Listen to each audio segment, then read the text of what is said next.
आणि कुशाग्र बुद्धी लागते, सामाजिक राजकीय गोष्टीची जाण आणि भान लागतं.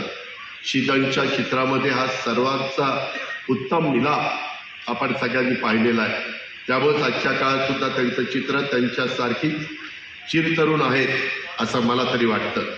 आजच्या जीवनगौरव पुरस्काराचे दुसऱ्यांचे सहकारी डॉक्टर पी.डी. पाटील म्हणजे साहित्य संस्कृतीला विकासाची जोडणारे एक शिक्षण तज्ज्ञ.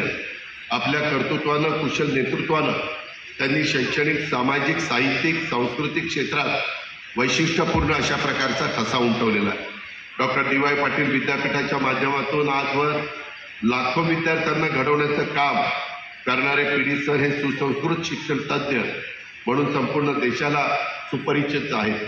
उच्च शिक्षित शेतकरी कुटुंबातील आल्यानं त्यांना सामाजिक जाणीवा आणि जबाबदाऱ्यांचं भान देखील आहे.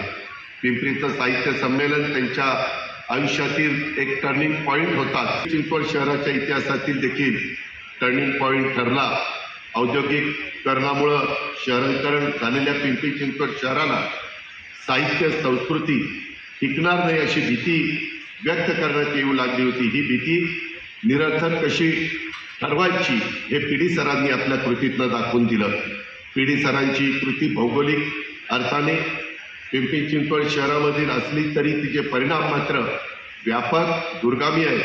त्यामुळं या पुढच्या काळात आपल्या सर्वांना त्या दृष्टीनं काम करावं लागणार आहे आणि त्या दृष्टीनं आम्ही देखील पाऊल टाकायला सुरुवात केलेली आहे.